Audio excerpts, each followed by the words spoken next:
도윤아, 아버지가 평생 너에게 부탁한 적 있었니? 이번 한 번만 수술비 좀 도와줄 수 있겠니? 아버지, 도윤이 잠시 머뭇거리다 말했다. 솔직히 말씀드릴게요. 지금 저희도 너무 어려워요. 결혼한 지 3년인데 아직도 전세살이에요. 집값이 5억에서 7억으로 올랐는데 회사 동기들은 다 집을 마련했거든요. 유나도 스트레스가 심해요. 도윤아, 아버지가 죽을 수도 있다는 얘기야. 해철 할아버지의 목소리는 떨리고 있었다. 아버님, 유나가 나섰다. 저희도 도와드리고 싶은 마음은 있어요. 하지만 집 마련이 절실해요. 친정 부모님도 걱정하시고, 게다가 요즘은 의료보험도 지원이 많잖아요. 굳이 저희가 다 부담할 필요는 없을 것 같아요. 해철 할아버지는 말문이 막혔다. 며느리의 계산적인 말투가 가슴을 무너뜨렸다. 그런데 며칠 뒤 우연히 본 사진 한 장은 그를 절망보다 더 깊은 배신으로 몰아넣었습니다. 고급 호텔에서 샴페인을 터뜨리며 웃고 있는 아들과 며느리의 모습. 결혼기념 여행에 수천만 원을 쏟아붓는 그들의 얼굴은 병원 침대에서 죽어가던 아버지를 기억하지도 못하는 얼굴이었습니다. 그날 밤 해철은 병원 창밖을 바라보며 다짐했습니다. 더 이상 아버지라는 이름으로 자신을 희생하지 않겠다고. 하지만 그는 알지 못했습니다. 바로 그 순간 그의 인생을 송두리째 바꿔놓을 충격적인 반전이 기다리고 있다는 것을 말입니다. 오늘의 이야기를 시작 전 좋아요와 구독 부탁드려요. 여러분의 응원이 영상 제작에 큰 힘이 됩니다.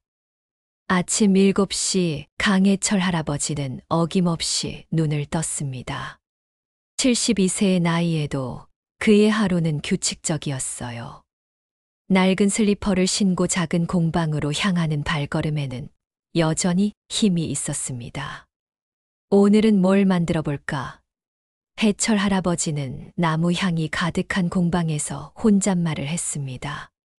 벽면을 가득 채운 연장들과 곳곳에 놓인 목공예품들이 그의 50년 장인 인생을 말해주고 있었어요. 거친 손가락으로 참나무 조각을 어루만지며 오늘도 새로운 작품을 구상해봅니다. 그런데 이상했습니다. 며칠 전부터 가슴 한복판이 뭔가 답답하고 숨이 차오르는 느낌이 자주 들었거든요. 나이 들어서 그런 거겠지 하며 대수롭지 않게 넘겼지만 오늘은 유독 심했습니다. 나무를 깎던 중 갑자기 가슴을 움켜쥐었습니다. 마치 누군가 심장을 쥐어짜는 것 같은 고통이었어요. 식은 땀이 등줄기를 타고 흘러내렸고 시야가 흐려지기 시작했습니다. 안 돼. 해철 할아버지는 간신히 의자에 앉았지만 고통은 더욱 심해졌습니다. 손에 든 대패가 떨어져 나갔고 온몸이 후들후들 떨리기 시작했어요. 이건 단순한 노화가 아니었습니다. 의식을 잃은 해철 할아버지가 공방 바닥에 쓰러졌습니다. 다행히 옆집 김 할머니가 평소와 달리 조용한 공방이 이상해서 들여다보다가 발견했어요. 아이고 해철 씨. 김 할머니의 다급한 외침과 함께 119가 출동했습니다. 응급실 침대 위에서 깨어난 해철 할아버지의 눈에 가장 먼저 들어온 것은 하얀 천장이었습니다. 코에 꽂힌 산소호흡기, 팔에 연결된 링거, 심장 박동을 알리는 기계음. 모든 게 낯설고 두려웠어요. 정신 차리셨군요. 40대 중반의 의사가 차트를 들고 다가왔습니다. 저는 순환기내과 박 의사입니다. 할아버지, 심장에 문제가 있으십니다. 의사의 설명은 충격적이었습니다. 심장 판막이 심각하게 손상되어 있고 혈액순환이 제대로 되지 않는다는 것이었어요. 그동안 느껴온 가슴 답답함과 숨가쁨이 모두 이 때문이었던 거죠. 수술을 하셔야 합니다. 의사의 목소리는 단호했습니다. 심장 판막 수술을 받지 않으시면 솔직히 말씀드려서 몇 달을 버티기 어려울 것 같습니다. 해철 할아버지의 머릿속이 하얘졌습니다. 아직 하고 싶은 일이 많은데, 만들고 싶은 작품도 많은데, 그런데 수술이라니. 비용은 얼마나 들까요? 떨리는 목소리로 물었습니다. 대략 3천만 원 정도 예상됩니다. 물론 건강보험 적용을 받으시겠지만 본인 부담금도 만만치 않을 겁니다. 해철 할아버지는 천천히 고개를 끄덕였습니다. 평생 목공예로 하루하루를 근근히 살아온 그에게 그 돈은 천문학적인 액수였어요. 통장에 있는 돈을 다 합쳐도 턱없이 부족했습니다. 병실 창밖으로 저녁 노을이 물들고 있었습니다. 평소 같으면 공방에서 마지막 작업을 정리하고 있을 시간이었어요. 나무를 깎는 소리, 대패질하는 소리가 그리웠습니다. 그 평범했던 일상이 얼마나 소중한 것이었는지 이제야 깨달았어요. 가족분께 연락드릴까요? 간병사가 조심스럽게 물었습니다. 해철 할아버지는 잠시 망설였습니다. 아들 도윤이가 있긴 하지만 몇 년째 연락도 뜸하고 명절에나 얼굴 한 번 보는 사이였거든요. 그래도 이런 일이 생겼으니 알려야겠죠. 네, 연락 좀 해주세요. 해철 할아버지는 떨리는 손으로 아들의 전화번호를 알려줬습니다. 밤이 깊어갔지만 잠이 오지 않았습니다. 수술비 걱정, 앞으로의 삶에 대한 불안감, 그리고 무엇보다 홀로 이 시련을 헤쳐나가야 한다는 외로움이 그를 짓눌렀어요. 천장을 바라보며 해철 할아버지는 생각했습니다. 평생 성실하게 살아왔는데 왜 이런 시련이 찾아오는 걸까? 내가 뭘 잘못했나? 하지만 답은 나오지 않았습니다. 그저 내일 아들이 올 것이라는 희망만 품고 긴긴 밤을 버텨야 했습니다. 다음 날 오후 해철 할아버지는 병실 문 앞에 서 있는 익숙한 실루엣을 봤습니다. 아들 도윤이었어요. 45세의 나이답지 않게 여전히 단정한 정장 차림이었지만 얼굴엔 피로가 역력했습니다. 아버지. 도윤이 조심스럽게 병실로 들어왔습니다. 2년 만에 보는 아버지의 모습은 많이 초췌해져 있었어요. 산소호흡기를 끼고 누워 계신 모습에 가슴이 먹먹했지만 내색하지 않으려 했습니다. 도윤아, 왔구나. 해철 할아버지의 목소리는 평소보다 많이 약해져 있었습니다. 바쁠 텐데 고맙다. 아버지, 어떻게 이런 일이? 도윤은 의자를 끌어다 놓고 앉았습니다. 하지만 그의 시선은 자꾸 벽시계를 향했어요. 회사 프로젝트 때문에 오후 회의가 있다고 유나에게 말해두고 온 터였거든요. 해철 할아버지는 의사의 진단 내용을 차근차근 설명했습니다. 심장 판막 수술의 시급성, 수술하지 않으면 몇 달을 버티기 어렵다는 의사의 경고까지. 모든 걸 솔직하게 털어놨어요.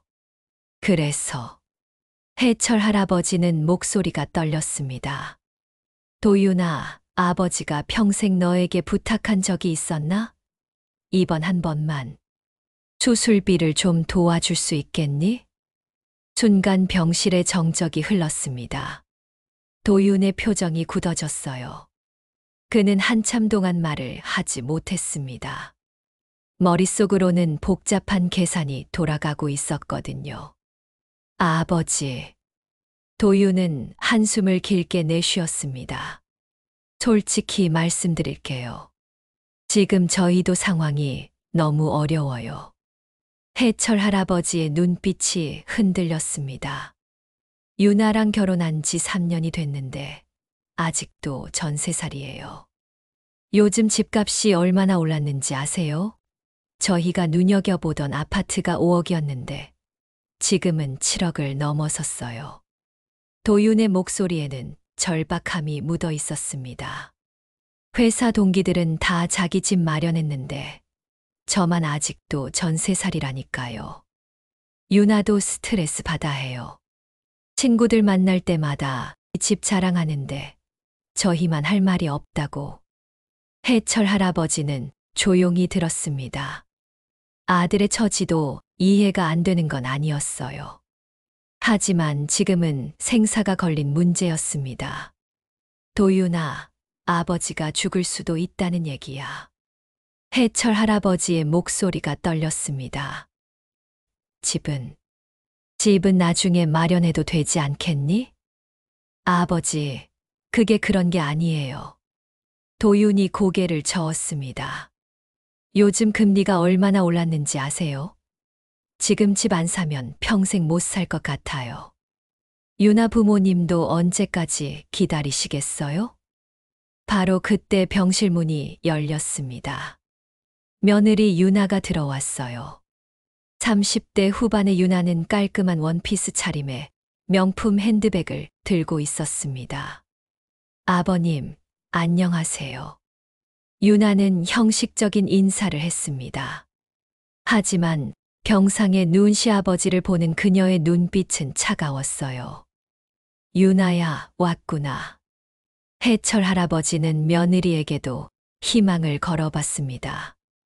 앉아라. 여보, 뭔 얘기하고 있었어? 유나가 남편 옆에 앉으며 물었습니다. 아버지 수술비 얘기. 도윤이 난처한 표정으로 대답했습니다. 유나의 표정이 순간 굳어졌어요. 그녀는 이미 남편한테서 대략적인 상황을 들어 알고 있었거든요. 아버님, 유나가 입을 열었습니다. 저희도 정말 도와드리고 싶은 마음은 간절해요. 하지만 저희 형편도 아시잖아요? 유나야. 해철 할아버지가 간절한 눈빛으로 며느리를 바라봤습니다. 우리도 가족끼리 각자 사정이 있는 거잖아요. 유나의 목소리는 단호했습니다. 저희는 이제 집 마련이 정말 절실해요. 친정 부모님께서도 언제까지 전세로 살 거냐고 걱정하시고. 그리고요, 유나가 말을 이었습니다. 요즘 의료보험도 많이 좋아졌잖아요? 정부에서 지원해 주는 것도 있고. 굳이 저희가 다 부담할 필요가 있을까요? 해철 할아버지는 말문이 막혔습니다. 며느리의 차갑고 계산적인 말투에 가슴이 무너져 내렸어요. 아버님, 죄송해요. 도윤이 고개를 숙였습니다. 정말 도와드리고 싶지만 지금은 저희도 너무 어려워요. 집 계약금 대출 받느라 이미 빚이 많아서. 알겠다. 해철 할아버지는 고개를 끄덕였습니다. 더 이상 구차하게 매달리고 싶지 않았어요. 너희들도 어려우면 어쩔 수 없지. 아버지, 정말 미안해요. 도윤의 목소리에는 죄책감이 묻어 있었습니다. 괜찮다. 가라. 해철 할아버지는 고개를 돌렸습니다. 더 이상 아들 부부를 보고 싶지 않았어요. 그럼 저희는 이만. 유나가 일어섰습니다. 아버님, 빨리 나으세요. 아들 부부가 나간 후 병실은 쓸쓸해졌습니다. 해철 할아버지는 천장을 바라보며 눈물을 흘렸어요. 평생 키우고 사랑했던 아들이 이렇게 차갑게 등을 돌릴 줄 몰랐습니다. 내가 뭘 잘못했나. 해철 할아버지는 생각했습니다. 그렇게 키우지 않았는데. 복도에서 들려오는 아들 부부의 대화 소리가 가슴을 더욱 아프게 했습니다. 여보, 우리가 너무 매정한 건 아닐까? 도윤의 목소리였어요. 당신, 현실을 봐요. 우리 인생도 중요하잖아요. 유나의 대답은 여전히 냉정했습니다. 해철 할아버지는 이불을 뒤집었었습니다. 생사가 걸린 순간에도 아들은 집 걱정만 하고 며느리는 자신의 체면만 생각했어요. 그날 밤 해철 할아버지는 혼자서 수술비 계산서를 바라봤습니다. 3천만 원이라는 숫자가 얼마나 큰지 새삼 깨달았어요. 평생 모은 돈을 다 써도 부족한 금액이었습니다. 이제 어떻게 하지? 절망감이 밀려왔습니다.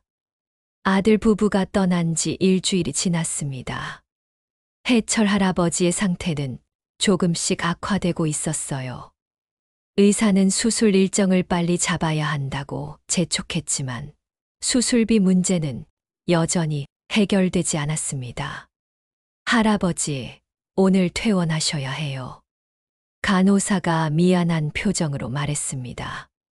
입원비가 너무 밀려서. 해철 할아버지는 고개를 끄덕였습니다. 이미 예상했던 일이었어요. 병원도 자선단체가 아니니까요. 집으로 돌아온 해철 할아버지는 작은 공방을 바라봤습니다. 일주일 전만 해도 삶의 터전이었던 이곳이 이제는 쓸쓸하게만 느껴졌어요. 먼지가 쌓인 작업대, 반쯤 깎다만 나무 조각들. 모든 게 그대로 멈춰 있었습니다. 이제 정말 방법이 없나? 해철 할아버지는 통장을 꺼내 봤습니다. 평생 모은 돈이 800만 원. 수술비엔 턱없이 부족했어요. 그때 누군가 문을 두드렸습니다. 옆집 김 할머니였어요. 해철 씨, 몸은 좀 어때요? 김 할머니가 걱정스러운 표정으로 물었습니다. 그럭저럭요. 해철 할아버지는 억지 미소를 지었습니다. 아들이 수술비 대줄 거죠? 김 할머니의 순진한 질문에 해철 할아버지는 말문이 막혔습니다. 그렇죠. 거짓말이 나왔습니다. 차마 진실을 말할 수 없었어요. 김 할머니가 돌아간 후 해철 할아버지는 더욱 절망스러웠습니다. 이웃들에게까지 거짓말을 해야 하는 자신이 초라했어요. 며칠 후 해철 할아버지는 용기를 내어 시내의 사채업소를 찾아갔습니다. 대부업체라고 쓰인 간판 아래 50대 남자가 담배를 피우며 앉아 있었어요. 어르신, 무슨 일로 오셨어요? 사채업자의 목소리는 의외로 친절했습니다. 돈을 좀 빌리려고 왔습니다. 해철 할아버지는 떨리는 목소리로 말했습니다. 얼마나 필요하신데요? 2천만 원 정도면. 사채업자는 해철 할아버지를 위아래로 훑어봤습니다. 담보는 있으신가요? 집이나 땅. 작은 공방 하나 있습니다. 해철 할아버지가 대답했습니다. 공방요? 사채업자가 고개를 갸웃거렸습니다. 감정가가 얼마나 될까요? 정확히는 모르겠지만 1억 정도 될 것 같습니다. 사채업자의 눈이 번뜩였습니다. 아, 그럼 가능하겠네요. 월 이자는 5%입니다. 5%요? 해철 할아버지는 계산해 봤습니다. 2천만 원에 월 5%면 한 달에 100만 원의 이자. 너무 높은 것 같은데요. 어르신, 은행에서 대출 안 나오니까 여기 오신 거 아닌가요? 사채업자의 목소리가 차가워졌습니다. 시중은행 못 가는 분들한테는 이게 정상이에요. 해철 할아버지는 머리가 띵했습니다. 월 100만 원씩 이자를 내려면 연금으로는 도저히 감당이 안 됐어요. 그리고요, 사채업자가 덧붙였습니다. 만약 못 갚으시면 공방이 넘어간다는 거 아시죠? 해철 할아버지는 고개를 저었습니다. 좀 더 생각해보고 올게요. 생각해보세요. 하지만 너무 오래 끌면 이자율이 더 올라갈 수도 있어요.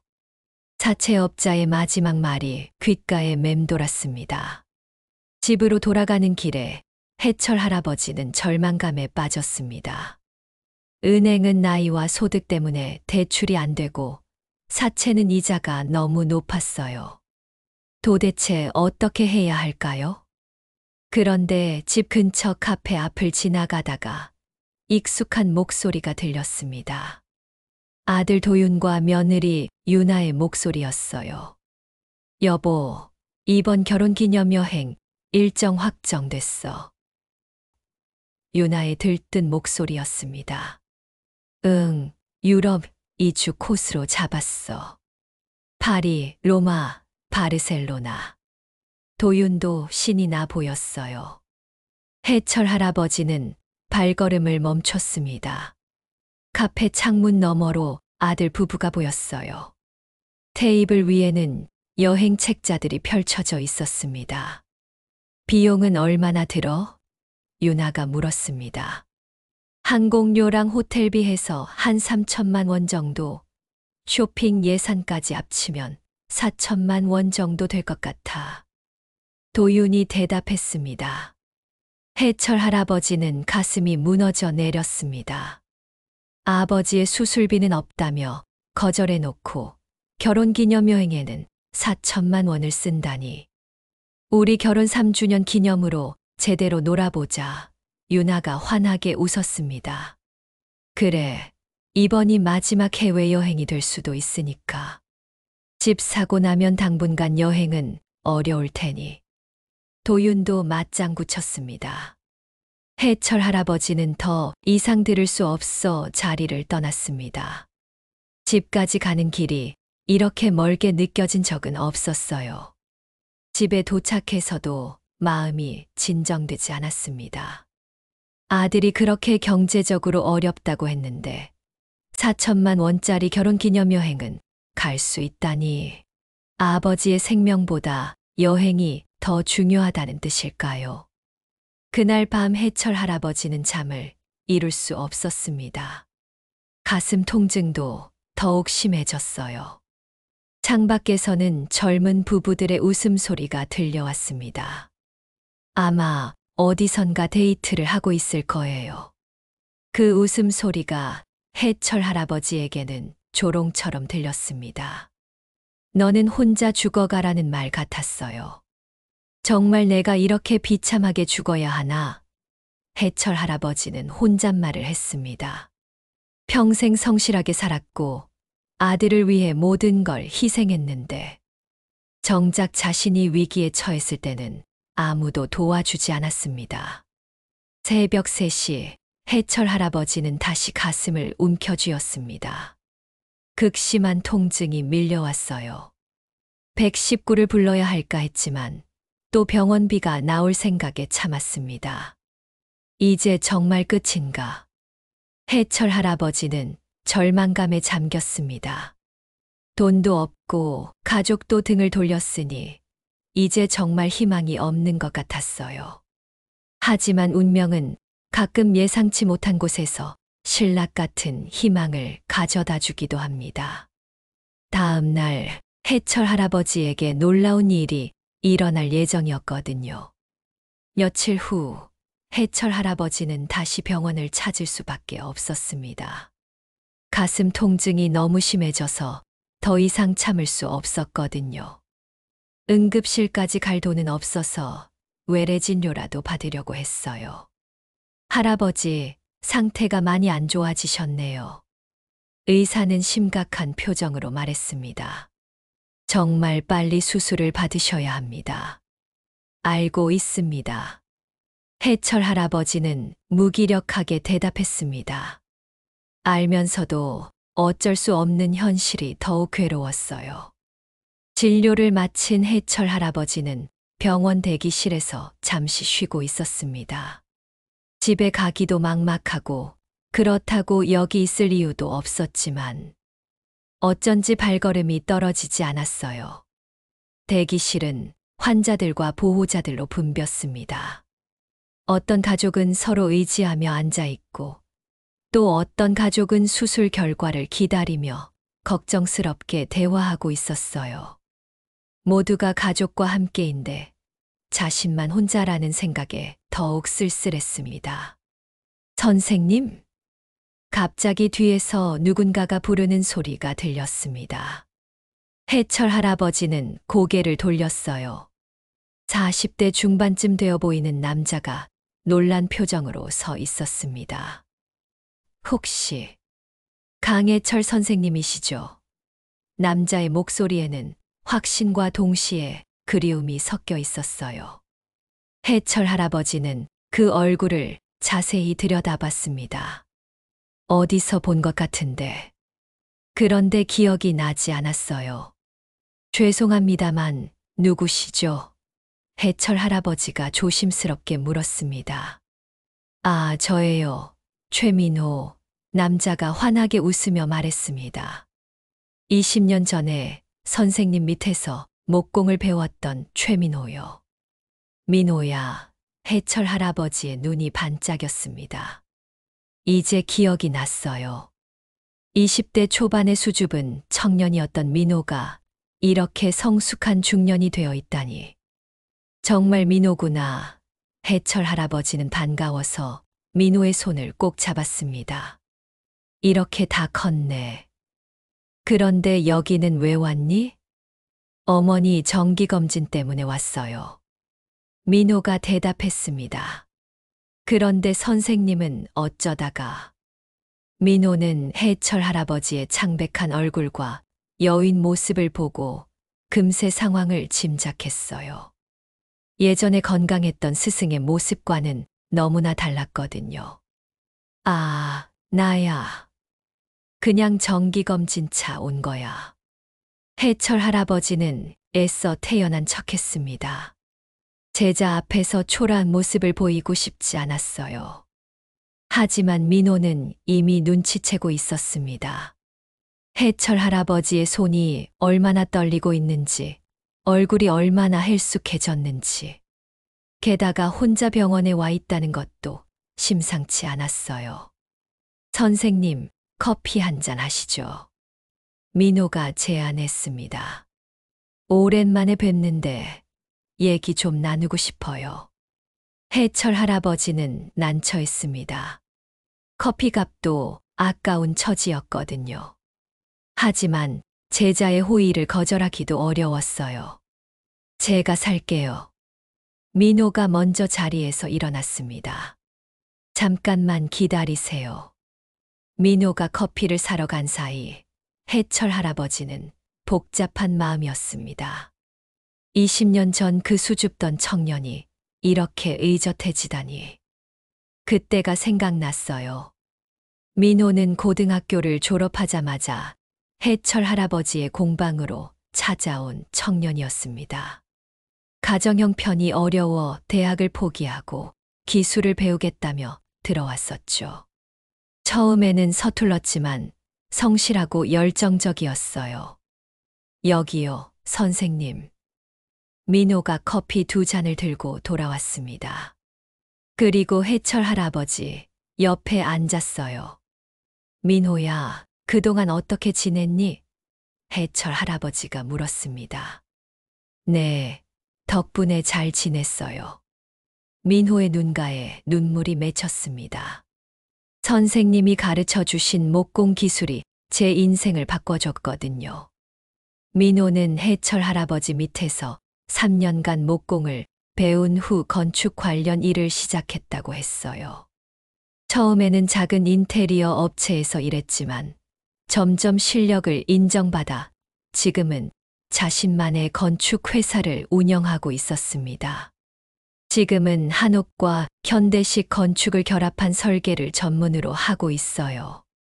민호가 자랑스럽게 말했습니다.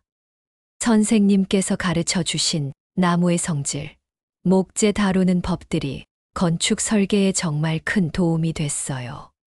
해철 할아버지는 뿌듯했습니다. 자신의 제자가 이렇게 성공했다니. 그런데 선생님, 민호의 표정이 심각해졌습니다.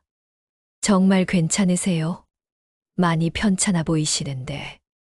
해철 할아버지는 잠시 망설였습니다. 진실을 말해야 할까? 아니면 계속 숨겨야 할까? 하지만 민호의 진심 어린 걱정스러운 눈빛을 보니 더 이상 속일 수 없었어요. 사실은 해철 할아버지의 목소리가 떨렸습니다. 심장이 많이 나빠져서 민호는 조용히 들었습니다. 심장 판막 수술이 필요하다는 것, 수술하지 않으면 몇 달을 버티기 어렵다는 의사의 진단까지. 해철 할아버지는 모든 걸 솔직하게 털어놨어요. 그런데 수술비가. 해철 할아버지는 말끝을 흐렸습니다. 아무리 제자라고 해도 돈 얘기를 직접 하기는 어려웠거든요. 민호는 이미 모든 걸 이해했습니다. 해철 할아버지가 혼자 병원에 와 있다는 것, 그 창백하고 지친 표정, 그리고 지금의 상황까지. 선생님, 민호의 눈에서 눈물이 흘러내렸습니다. 제게 선생님의 그 따뜻한 손길이 없었다면 지금의 저는 없었을 거예요. 민호는 20년 전을 회상했습니다. 가난한 집안의 고졸 출신이었던 자신에게 해철 할아버지는 그저 기술만 가르쳐 준 게 아니었어요. 인생의 방향을 제시해주고 꿈을 꿀 수 있게 해준 진정한 스승이었습니다. 선생님께서 민호야, 손으로 만드는 건 단순히 물건이 아니라 사람의 마음이다라고 하셨던 말씀, 아직도 기억해요. 민호가 울먹였습니다. 해철 할아버지도 눈시울이 붉어졌습니다. 이렇게 자신을 기억해주고 고마워하는 사람이 있다니. 아들보다도 더 따뜻한 마음을 보여주는 제자 앞에서 가슴이 벅차올랐어요. 민호야. 해철 할아버지는 떨리는 목소리로 말했습니다. 선생님, 걱정하지 마세요. 민호가 해철 할아버지의 손을 꼭 잡았습니다. 제가 있잖아요.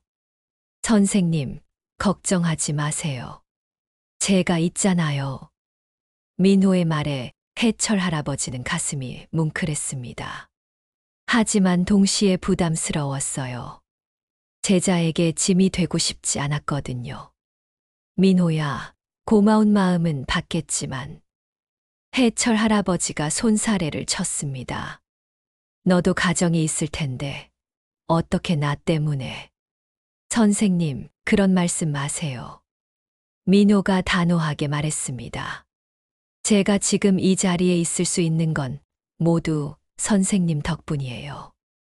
민호는 해철 할아버지와 헤어진 후 곧바로 병원 원무과로 향했습니다. 수술비와 입원비 등을 문의해 보려고 했어요. 환자분과 어떤 관계세요? 원무과 직원이 물었습니다. 제자입니다. 민호가 대답했습니다. 가족이 아니시면 대신 수납하기 어려운데요. 직원이 난색을 표했습니다. 그럼 환자분께 직접 확인받고 오시겠어요? 민호는 포기하지 않았습니다. 해철 할아버지는 민호가 사라진 후 혼자 대기실에 앉아 있었습니다. 저런 좋은 제자를 두고도 이런 꼴이 되다니. 자책감이 밀려왔어요. 30분 후 민호가 돌아왔습니다. 손에는 병원 서류들을 들고 있었어요. 선생님, 잠깐 원무과에 가주실 수 있을까요? 민호가 조심스럽게 말했습니다. 수술 일정 관련해서 확인할 게 있대요. 해철 할아버지는 영문도 모르고 민호를 따라갔습니다. 원무과에서 직원이 서류를 내밀었어요. 수술비 선납금 납부 확인서입니다. 서명해 주세요. 직원이 말했습니다. 뭐라고요? 해철 할아버지는 깜짝 놀랐습니다. 저는 아직 수술비를. 이미 입금 완료됐습니다. 직원이 컴퓨터 화면을 보여줬습니다. 최민호님께서 3천만 원 전액 납부하셨어요. 해철 할아버지는 민호를 바라봤습니다. 민호는 조금 부끄러운 듯 고개를 돌렸어요. 민호야, 이게 무슨. 해철 할아버지의 목소리가 떨렸습니다. 선생님, 밖에서 얘기해요. 민호가 해철 할아버지의 팔을 부축했습니다. 병원 로비의 한적한 벤치에 앉은 해철 할아버지는 아무 말도 할 수 없었어요. 갑작스러운 일에 머릿속이 하얘졌습니다. 민호야. 해철 할아버지가 간신히 입을 열었습니다.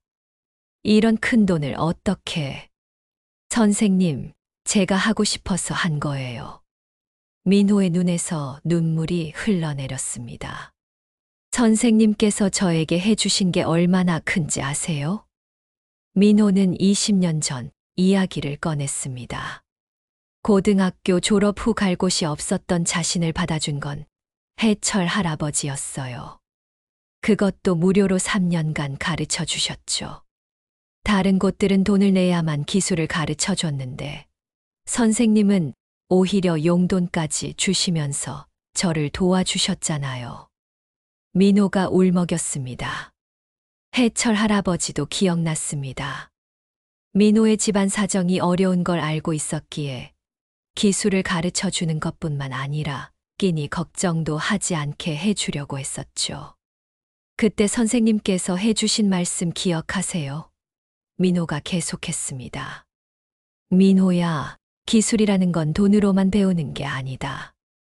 마음과 마음으로 전해지는 거야 라고 하셨죠. 그리고 언젠가 내가 성공하면 다른 사람들도 도와주렴이라고도 하셨고요. 민호가 미소를 지었습니다. 저는 그 약속을 지키고 있는 거예요. 해철 할아버지는 가슴이 벅차올랐습니다. 자신이 했던 말을 이렇게 기억하고 실천하는 제자를 둔 게 자랑스러웠어요. 하지만 민호야, 이건 너무 큰 돈이야. 해철 할아버지가 걱정스럽게 말했습니다. 너한테 부담이 될까봐. 선생님, 저 이제 많이 벌어요. 민호가 웃었습니다. 회사도 잘 되고 있고 아내도 직장을 다니고 있어서 경제적으로 여유가 있거든요. 민호는 자신의 회사 이야기를 했습니다. 한옥과 현대 건축을 결합한 독특한 설계로 유명해져서 많은 프로젝트를 맡고 있다고 했어요. 무엇보다 민호가 진지하게 말했습니다. 선생님께서 가르쳐 주신 목공 기술이 없었다면 지금의 제가 없었을 거예요. 나무를 다루는 기본기, 재료의 성질을 이해하는 법. 그 모든 게 건축 설계에 큰 도움이 됐거든요. 해철 할아버지는 놀랐습니다. 자신이 가르친 단순한 목공 기술이 제자의 건축 일에 도움이 됐다니. 선생님이 만들어주신 첫 번째 작품 기억하세요? 민호가 물었습니다. 저희 집 현관문이요. 해철 할아버지는 기억났습니다. 민호가 결혼할 때 선물로 만들어준 원목 현관문이었어요. 그 문이 아직도 저희 집 현관에 있어요. 민호가 자랑스럽게 말했습니다.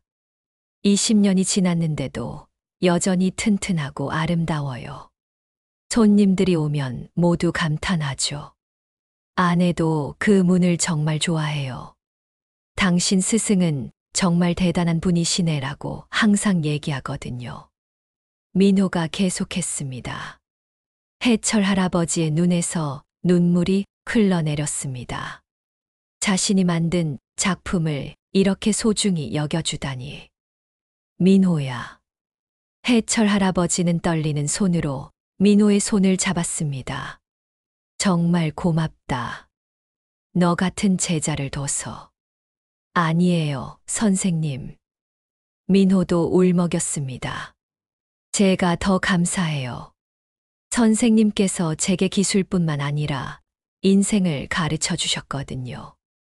두 사람은 한참 동안 말없이 앉아 있었습니다. 스승과 제자 20년의 시간을 넘나드는 깊은 유대감이 흐르고 있었어요. 이제 수술 받으시고 빨리 건강해지세요. 민호가 밝게 웃었습니다. 그리고 저희 신축 공방 설계할 때 조언 좀 해주세요. 공방을 새로 짓는다고 해철 할아버지가 눈을 반짝였습니다. 네, 젊은 사람들에게 목공을 가르치는 교육원을 만들려고 해요. 민호가 설명했습니다. 선생님께서 저에게 해주신 것처럼 더 많은 사람들에게 기회를 주고 싶거든요. 해철 할아버지는 가슴이 뜨거워졌습니다. 제자가 자신의 뜻을 이어받아 더 큰 일을 하려고 한다니. 그날 밤 해철 할아버지는 오랜만에 편안한 잠을 잤습니다. 절망감 대신 희망이, 외로움 대신 따뜻함이 마음을 채웠어요. 진정한 가족은 혈연이 아니라 마음으로 맺어진다는 걸 깨달았습니다. 수술이 성공적으로 끝난 지 일주일 후 해철 할아버지는 회복병동에서 민호와 차를 마시고 있었습니다. 몸은 아직 완전히 회복되지 않았지만 마음만큼은 한결 가벼워졌어요.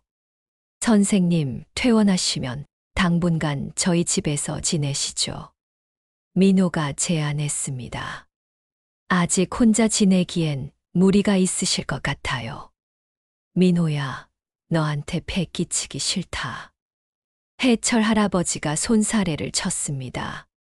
아내도 선생님 뵙고 싶어 해요. 그동안 선생님 얘기를 너무 많이 들어서요. 민호가 웃었습니다. 그때 민호의 핸드폰이 울렸습니다. 회사에서 온 전화였어요. 네, 김대리. 뭐라고요? 민호의 표정이 갑자기 진지해졌습니다. 정말요? 확실한 거예요. 해철 할아버지는 민호의 급작스러운 반응에 궁금해졌어요. 무슨 중요한 일인 것 같았거든요. 네, 알겠습니다. 자료 정리해서 보내주세요. 민호가 통화를 마쳤습니다. 무슨 일이야? 해철 할아버지가 물었습니다. 민호는 잠시 망설였습니다. 이 소식을 어떻게 전해야 할지 고민이 됐거든요. 선생님, 민호가 조심스럽게 입을 열었습니다. 혹시 선생님 봉방이 있는 그 동네가 문화재 거리 개발 사업 대상지라는 거 아세요? 문화재 거리. 해철 할아버지는 고개를 갸웃거렸습니다. 그게 뭔 소리야? 민호는 회사에서 받은 정보를 설명하기 시작했습니다. 해철 할아버지의 공방이 있는 지역이 최근 시에서 추진하는 전통문화거리 조성 사업 범위에 포함됐다는 것이었어요. 우리 회사가 그 프로젝트 설계 입찰에 참여하게 됐거든요. 민호가 계속했습니다. 그래서 해당 지역 토지 현황을 조사하던 중에 발견한 거예요. 해철 할아버지는 여전히 이해가 안 됐습니다. 그래서 선생님 공방 부지가. 민호는 심호흡을 했습니다. 현재 시세로 15억 정도 될 것 같아요. 뭐라고? 해철 할아버지는 귀를 의심했습니다. 개발 사업이 확정되면 보상금이 더 늘어날 수도 있고요. 민호가 흥분해서 말했습니다. 어쩌면 20억까지도 가능할지 모르겠어요. 해철 할아버지는 어안이 벙벙했습니다. 평생 가난하게 살아온 자신이 갑자기 수십억의 재산을 가지게 됐다니. 믿기지 않았어요. 민호야, 정말 확실한 거냐? 해철 할아버지의 목소리가 떨렸습니다. 네, 공식 발표는 아직이지만 시청 내부에서는 이미 결정된 사안이래요. 민호가 확신에 찬 목소리로 대답했습니다. 민호는 노트북을 꺼내 지도를 보여줬습니다. 빨간색으로 표시된 지역 안에 해철 할아버지의 공방이 들어가 있었어요. 이 전체 지역을 한옥 스타일의 문화거리로 만드는 프로젝트예요. 민호가 설명했습니다. 관광객들이 많이 올 것 같아서 상당히 큰 사업이거든요. 해철 할아버지는 화면을 멍하니 바라봤습니다. 40년 전 헐값에 샀던 그 땅이 이제 수십억짜리가 됐다니. 그런데 선생님, 민호이 걱정스러운 표정을 지었습니다. 이 소식이 알려지면 아마 많은 사람들이 선생님을 찾아올 거예요. 무슨 뜻이지? 돈 냄새를 맡은 사람들 말이에요. 민호가 심각하게 말했습니다. 특히 가족분들도. 해철 할아버지는 아들 도윤과 며느리 유나 생각이 났습니다. 수술비 도와달라고 했을 때는 그렇게 매정하게 거절하던 사람들이 민호야, 이 얘기는 아직 아무한테도 하지 마라. 해철 할아버지가 당부했습니다. 당연히 그럴 거예요, 선생님. 민호가 고개를 끄덕였습니다. 하지만 세상에 비밀은 없는 법이었습니다. 3일 후 해철 할아버지가 퇴원 준비를 하고 있을 때 병실 문이 벌컥 열렸어요. 아버지, 아들 도윤이 헐레벌떡 들어왔습니다. 뒤이어 며느리 유나도 따라 들어왔어요. 두 사람의 얼굴에는 평소와 다른 간절함이 서려 있었습니다. 도윤아, 해철 할아버지는 깜짝 놀랐습니다. 수술 후 한 번도 찾아오지 않았던 아들이 갑자기 나타난 거였거든요. 아버지, 몸은 좀 어떠세요? 도윤이 어색하게 물었습니다. 수술 잘 받으셨다면서요? 유나도 덩달아 관심을 보였습니다. 정말 다행이에요. 해철 할아버지는 뭔가 이상함을 느꼈습니다. 평소 같으면 이렇게 관심을 보일 사람들이 아니었거든요. 갑자기 웬일이냐? 해철 할아버지가 물었습니다. 아버지, 사실. 도윤이 머뭇거렸습니다. 소문을 들었어요. 아버지 공방 부지가 개발 사업에 포함됐다는. 역시 그랬습니다. 해철 할아버지는 씁쓸했어요. 누가 그런 소리를 했냐? 동네 사람들 사이에서 이미 다 알려진 얘기래요. 유나가 끼어들었습니다. 아버님, 정말 대단하세요. 그러게요, 아버지. 도윤도 급작스럽게 친근해졌습니다. 평생 그 땅을 지키고 계셨던 게 정말 대단한 투자였네요. 해철 할아버지는 아들 부부의 태도 변화가 역겨웠습니다. 돈 냄새를 맡자 갑자기 이렇게 달라붙다니. 아버지, 이제 정말 편안하게 지내실 수 있겠어요. 도윤이 환하게 웃었습니다. 저희도 이제부터 제대로 효도할 수 있고요. 그러게요, 아버님. 유나도 맞장구 쳤습니다. 앞으로 병원비 걱정도 안 하셔도 되고 뭐든지 편하게 말씀하세요. 해철 할아버지는 참담했습니다. 수술비가 급할 때는 모른 척하던 사람들이 이제 와서 효도를 하겠다니. 도윤아, 해철 할아버지가 차가운 목소리로 말했습니다. 너희들은 내가 가난할 때와 부자가 됐을 때 어떻게 다르게 대하는지 알고 있니? 아버지, 무슨 말씀을? 도윤이 당황했습니다. 나한테 수술비 도와달라고 했을 때는 뭐라고 했지? 해철 할아버지의 눈빛이 서늘해졌습니다. 아들 부부는 말문이 막혔습니다. 그들도 자신들의 이중적인 태도를 알고 있었거든요. 해철 할아버지는 이제 모든 게 보였습니다.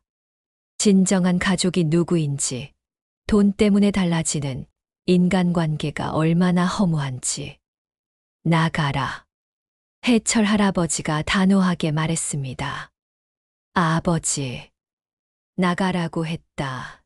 해철 할아버지의 목소리에 분노가 섞였습니다. 아들 부부는 어쩔 수 없이 병실을 나갔습니다. 하지만 이들의 끈질긴 접근은 이제 시작에 불과했어요. 해철 할아버지가 퇴원한 지 사흘 만에 아들 부부는 다시 찾아왔습니다. 이번에는 손에 큰 꽃다발과 비싼 과일 상자를 들고서 말이에요. 아버지, 지난번에는 실례했습니다. 도윤이 정중하게 인사했습니다. 몸이 완전히 회복되셨나요? 아버님, 건강식품도 좀 가져왔어요. 유나가 상자를 내려놓으며 밝게 웃었습니다. 몸보신 하세요. 해철 할아버지는 냉담하게 그들을 바라봤습니다. 무슨 일로 왔나? 아버지, 그냥 안부 인사차 왔어요. 도윤이 어색하게 말했습니다. 그동안 자주 못 와서 죄송해요. 그런데 아버지, 유나가 조심스럽게 말을 꺼냈습니다. 혹시 공방부지 관련해서 어떻게 하실 계획이세요? 역시 본색이 나왔습니다. 해철 할아버지는 속으로 헛웃음을 쳤어요. 그건 왜 궁금하냐? 해철 할아버지가 차갑게 물었습니다.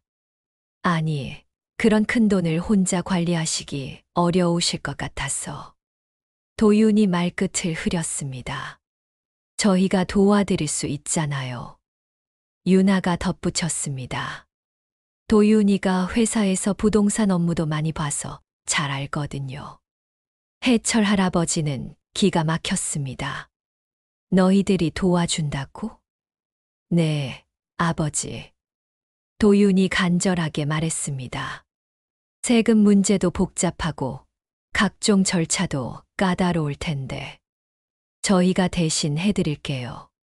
그리고요, 유나가 계속했습니다. 이제는 정말 좋은 곳에서 편안하게 지내셔야 해요. 요양원이나 고급 실버타운 같은 곳 말이에요. 해철 할아버지는 그들의 속셈을 꿰뚫어 봤습니다. 자신을 요양원에 보내고 재산을 관리하겠다는 것이었죠. 아버지 혼자서는 그런 큰돈 관리하기 어려우시잖아요. 도윤이 설득했습니다. 저희가 전부 맡아서 할게요. 그래, 그럴 테면 지난번에 수술비는 왜 안 도와줬냐? 해철 할아버지가 날카롭게 물었습니다. 순간 정적이 흘렀습니다. 아들 부부는 할 말이 없었어요. 아버지. 도윤이 겨우 입을 열었습니다. 그때는 저희도 정말 어려웠어요. 지금 생각해보니 정말 죄송하고. 죄송하면 다야? 해철 할아버지의 목소리에 분노가 섞였습니다. 내가 죽을 뻔했을 때는 모른 척 하더니 돈 냄새 나니까 이제 관심 있나? 아버지, 그런 게 아니에요. 유나가 급하게 변명했습니다. 저희도 그때 정말 마음 아팠거든요. 하지만 현실적으로 해철 할아버지가 비웃었습니다. 너희들이 4천만 원짜리 결혼기념여행 가는 건 현실적이고 내 수술비 3천만 원은 현실적이지 않다는 거냐? 도윤과 유나는 얼굴이 빨갛게 달아올랐습니다. 해철 할아버지가 그들의 여행에 대해 알고 있다는 게 당황스러웠어요. 아버지, 그건. 도윤이 더듬거렸습니다. 그걸 어떻게 아셨어요? 유나가 당황해서 물었습니다. 내가 바보인 줄 알았나? 해철 할아버지가 일어서며 소리쳤습니다. 카페에서 신나게 여행 계획 세우는 거 다 봤다. 아들 부부는 완전히 당황했습니다. 자신들이 들킨 줄 몰랐거든요. 아버지, 그건 정말 오해예요. 도윤이 급하게 해명했습니다. 여행은 취소했어요. 아버지 수술 때문에. 거짓말하지 마라. 해철 할아버지가 호통을 쳤습니다. 너희들 SNS에 여행 사진 올린 거 다 봤어. 유나의 얼굴이 새하얗게 질렸습니다. 실제로 그들은 해철 할아버지가 수술받는 동안 유럽 여행을 다녀왔었거든요. 아버님, 그건. 유나가 말문이 막혔습니다. 이제 와서 효도하겠다고. 해철 할아버지의 목소리가 떨렸습니다. 내가 가난할 때는 외면하고 부자가 되니까 갑자기 효부됐나. 아버지, 정말 진심이에요. 도윤이 무릎을 꿇었습니다. 앞으로는 정말 잘할게요. 진심. 해철 할아버지가 코웃음을 쳤습니다. 너희들 눈에서 돈밖에 안 보인다. 그때 유나가 갑자기 화를 냈습니다. 아버님, 저희가 뭐 그렇게 잘못했나요? 누구나 현실적으로 생각할 수 있잖아요. 유나, 도윤이 아내를 말렸지만 유나는 계속했습니다. 아버님도 이해하세요. 저희도 살기 어려운데 갑자기 큰돈 달라고 하시면 어떻게 해요? 유나의 본성이 드러나기 시작했습니다. 그래, 솔직하게 나오는구나. 해철 할아버지가 씁쓸하게 웃었습니다. 저희가 지금까지 아버님께 얼마나 신경 써드렸는데요. 유나가 목소리를 높였습니다. 명절 때마다 오고 생신 때도 챙기고 1년에 두세 번 오는 게 효도냐? 해철 할아버지가 반박했습니다. 그럼 뭘 더 어떻게 하라는 거예요? 유나가 쏘아붙였습니다. 저희도 바쁘게 사는데 도윤이 아내를 진정시키려 했지만 이미 늦었습니다. 좋아. 해철 할아버지가 단호하게 말했습니다. 그럼 이제부터는 아예 오지 마라. 내 재산에 대해서도 기대하지 말고. 아버지, 도윤이 다급하게 외쳤습니다. 나는 이미 결정했다. 해철 할아버지가 팔짱을 꼈습니다. 내 재산은 내가 알아서 처리할 거야. 그럼 누가 물려받는데요? 유나가 버럭 소리쳤습니다. 저희 말고 누가 있다고. 해철 할아버지는 유나의 말에 확신을 얻었습니다. 역시 이들은 돈만 노리고 있었던 거예요. 그건 너희들이 걱정할 일이 아니다. 해철 할아버지가 냉정하게 말했습니다. 당장 나가라. 아버지, 제발. 도윤이 애원했습니다. 나가라고 했다.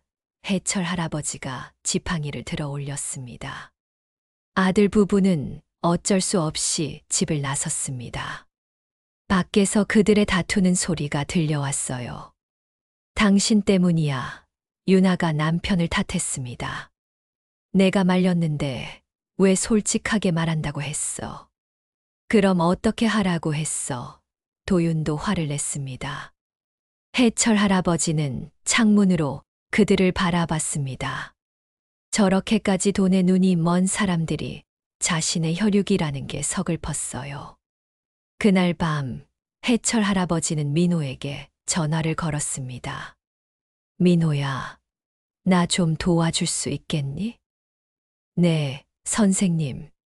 무슨 일인데요? 변호사 한 분 소개해 줄 수 있겠나? 유언장을 써야겠다.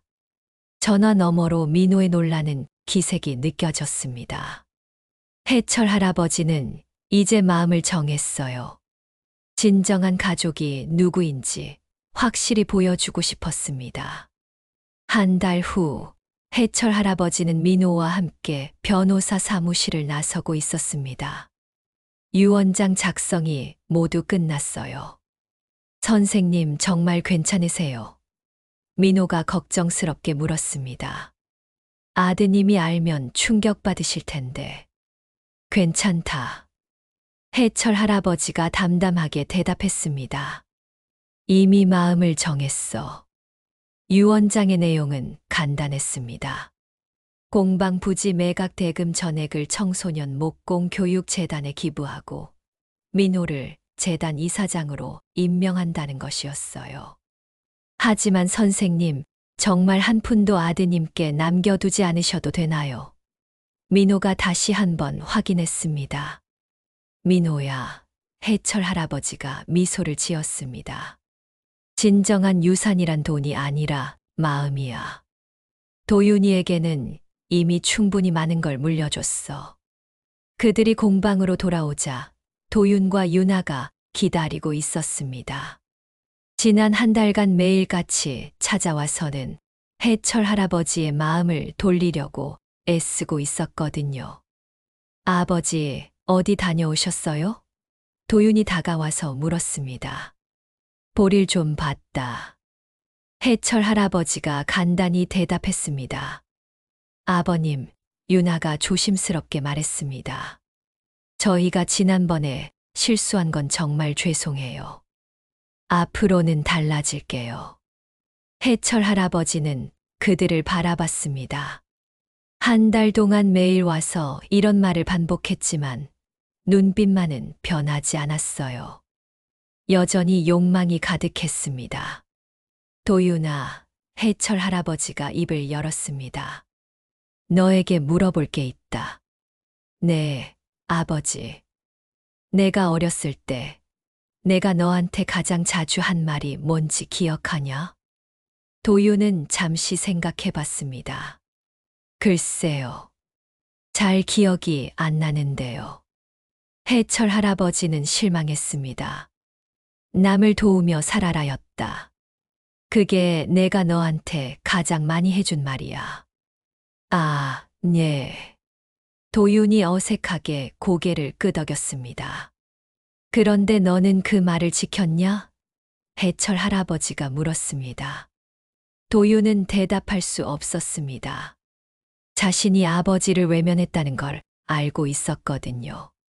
민호야, 해철 할아버지가 민호를 불렀습니다.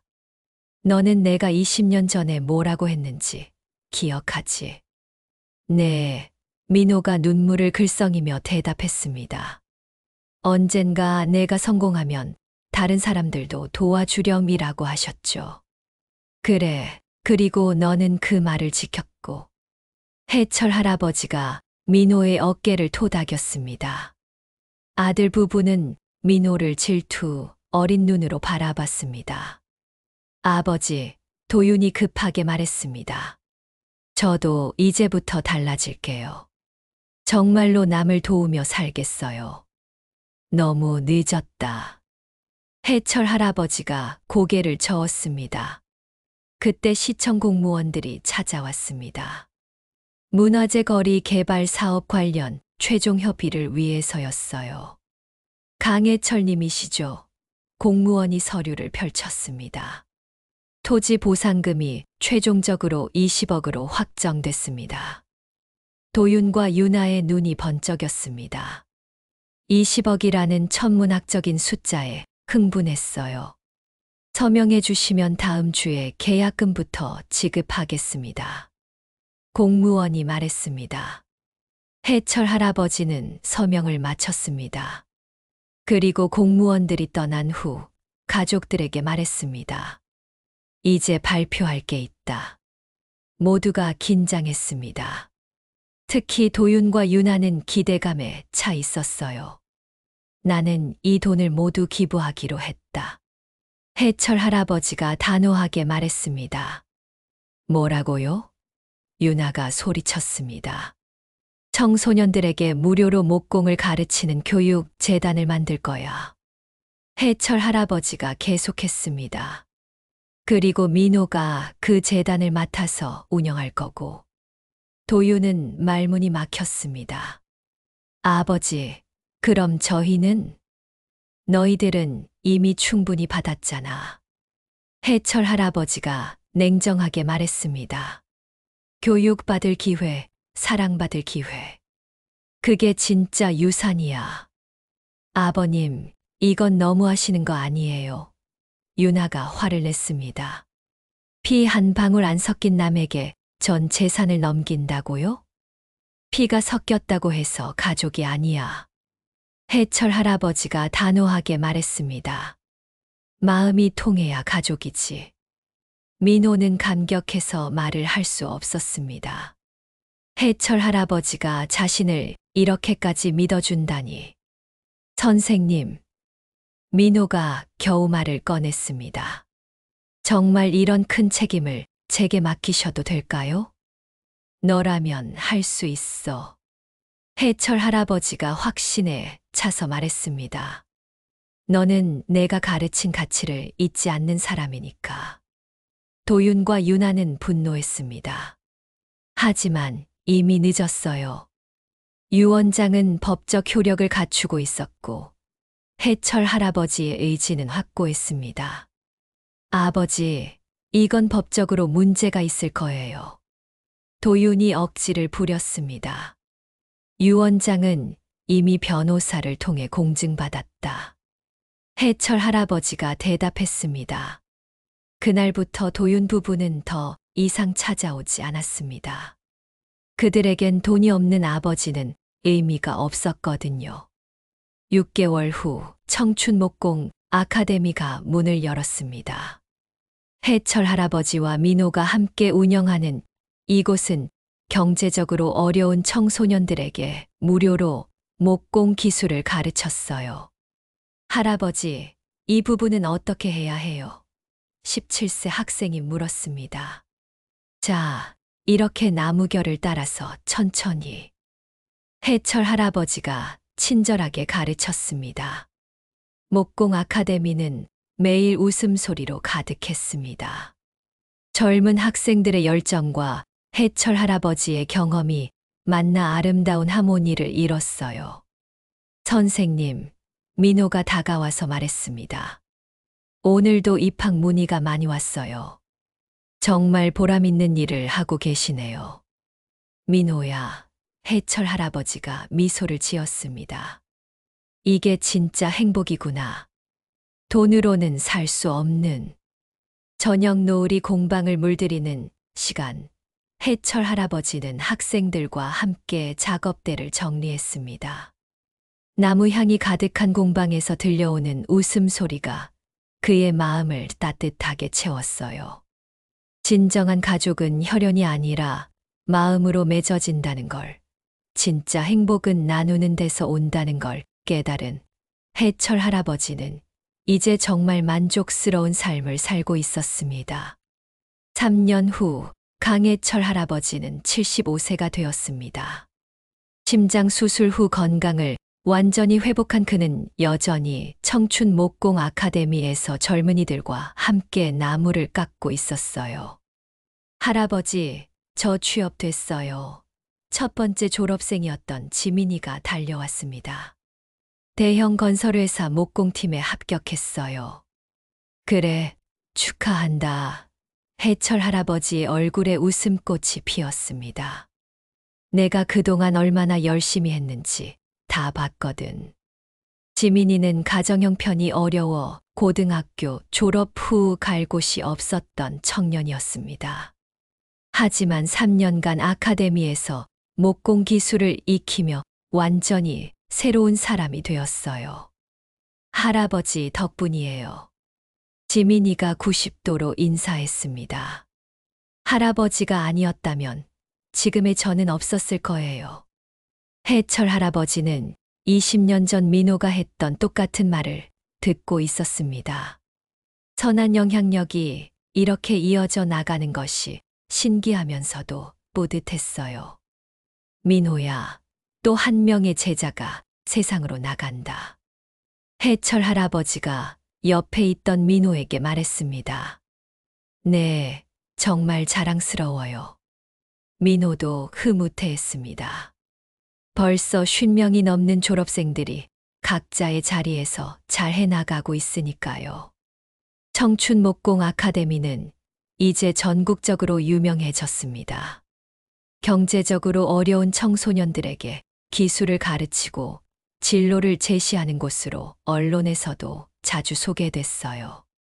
그날 오후 해철 할아버지는 민호와 함께 차를 마시며 창밖을 바라보고 있었습니다. 공방 마당에서는 새로 입학한 학생들이 첫 수업을 받고 있었어요. 선생님, 민호가 조심스럽게 말했습니다. 오늘 아드님에 대한 소식을 들었는데 해철 할아버지는 고개를 돌렸습니다. 3년 동안 아들 소식을 듣지 못했거든요. 회사를 그만두셨다고 하더라고요. 민호가 계속했습니다. 사업 실패로 많은 빚을 졌다는 소문도. 해철 할아버지는 잠시 말이 없었습니다. 마음 한편으로는 아들이 걱정됐지만 동시에 그래도 자업자득이지라는 생각도 들었어요. 그래도 아드님이에요. 혹시 도와드리고 싶으시면. 민호가 말을 이었습니다. 아니다. 해철 할아버지가 고개를 저었습니다. 그 아이도 이제 혼자 힘으로 살아가는 법을 배워야 해. 며칠 후 정말로 도윤이 찾아왔습니다. 3년 전의 말끔한 모습은 온데간데 없고 초라하고 지친 모습이었어요. 아버지. 도윤이 머뭇거리며 말했습니다. 무슨 일로 왔나? 해철 할아버지는 담담했습니다. 아버지, 제가 잘못했어요. 도윤이 무릎을 꿇었습니다. 그동안 정말 죄송했습니다. 해철 할아버지는 아들을 바라봤습니다. 이번에는 진짜 후회하는 것 같았어요. 유나와 이혼했어요. 도윤이 떨리는 목소리로 말했습니다. 사업도 망했고, 이제 정말 아무것도 없어요. 그래서 해철 할아버지가 물었습니다. 다시 기회를 주세요. 도윤이 엎드려 빌었습니다. 돈 달라는 게 아니라 그냥 아버지의 아들로 다시 돌아가고 싶어요. 해철 할아버지는 오랫동안 아들을 바라봤습니다. 그 눈에서 3년 전의 욕심은 보이지 않았어요. 절망과 후회, 그리고 진정한 반성만이 있었습니다. 도윤아, 해철 할아버지가 입을 열었습니다. 너는 내 아들이야. 그건 변하지 않는다. 도윤의 눈에서 눈물이 흘러내렸습니다. 하지만 해철 할아버지가 계속했습니다. 다시 시작하려면 조건이 있다. 네, 무엇이든. 여기서 일하면서 새로 배워라. 해철 할아버지가 공방을 가리켰습니다. 다른 사람들을 도우면서 살아가는 법을 말이야. 도윤은 고개를 끄덕였습니다. 네, 아버지. 그날부터 도윤은 목공 아카데미에서 허드레실을 시작했습니다. 청소부터 설거지까지 가장 기초적인 일들이었어요. 하지만 불평하지 않았습니다. 몇 달 후 도윤은 학생들과 함께 목공 기초를 배우기 시작했습니다. 45세의 나이에 처음 배우는 기술이었지만 열심히 했어요. 아버지, 도윤이 어색하게 깎은 나무 조각을 들고 왔습니다. 이거 어때요? 해철 할아버지는 그 서투른 작품을 보며 미소를 지었습니다. 좋다. 처음 치고는 잘했어. 20년 전 민호가 만든 거랑 비슷하네. 해철 할아버지가 덧붙였습니다. 도윤은 부끄러웠지만 동시에 뿌듯했습니다. 오랜만에 아버지에게 칭찬받는 기분이었어요. 1년 후 도윤은 아카데미의 정식 보조 강사가 되었습니다. 자신처럼 인생의 벽에 부딪힌 중년들을 가르치는 역할이었어요. 선생님, 수강생이 도윤에게 물었습니다. 저 같은 나이에도 새로 시작할 수 있을까요? 물론이죠. 도윤이 확신에 차서 대답했습니다. 저도 45세에 처음 시작했거든요. 중요한 건 나이가 아니라 마음가짐이에요. 해철 할아버지는 멀리서 그 모습을 지켜봤습니다. 아들이 드디어 진짜 어른이 된 것 같았어요. 어느 저녁 해철 할아버지는 민호, 도윤과 함께 마당에서 차를 마시고 있었습니다. 아버지, 도윤이 말했습니다. 이제야 아버지가 왜 그런 선택을 하셨는지 알 것 같아요. 그래. 돈을 물려주셨다면 저는 평생 철없는 사람으로 살았을 거예요. 도윤이 진심으로 말했습니다. 이렇게 다른 사람들을 도우며 사는 기쁨을 모르고 살았겠죠. 해철 할아버지는 만족스러웠습니다. 아들이 진짜 깨달음을 얻었구나 싶었어요. 민호야, 해철 할아버지가 민호를 불렀습니다. 고맙다. 내 못난 아들까지 받아줘서. 선생님, 무슨 말씀을? 민호가 머쓱해했습니다. 너희 둘이 내 진짜 유산이야. 해철 할아버지가 두 사람을 바라보며 말했습니다. 돈이 아니라 마음을 물려받은. 그날 밤 해철 할아버지는 일기를 썼습니다. 오늘로 목공 인생 55년이 되었다. 처음에는 먹고 살기 위해 시작했던 일이 이렇게 많은 사람들의 인생을 바꿔놓을 줄 몰랐다. 진정한 유산은 재물이 아니라 가치를 전하는 것임을 이제야 깨달았다. 내가 민호에게, 민호가 학생들에게, 그리고 이제는 도윤이도 다른 사람들에게 이렇게 선한 영향력이 이어져 나가는 것이 진짜 성공인 것 같다. 창밖으로는 새벽이 밝아오고 있었습니다. 해철 할아버지는 오늘도 젊은이들에게 기술을 가르치고 인생을 나누며 진정한 행복이 무엇인지 보여줄 준비를 했습니다. 나무향 가득한 공방에서 울려 퍼지는 웃음소리. 그것이 강해철 할아버지가 세상에 남기고 싶은 가장 아름다운 유산이었습니다. 여러분, 해철 할아버지의 인생 이야기 어떠셨나요? 댓글로 여러분의 감상을 나눠주세요. 시청해 주신 여러분의 이야기도 듣고 싶어요. 그리고 이 이야기가 재밌으셨다면 구독과 좋아요 부탁드려요. 오늘도 시청해 주셔서 감사합니다.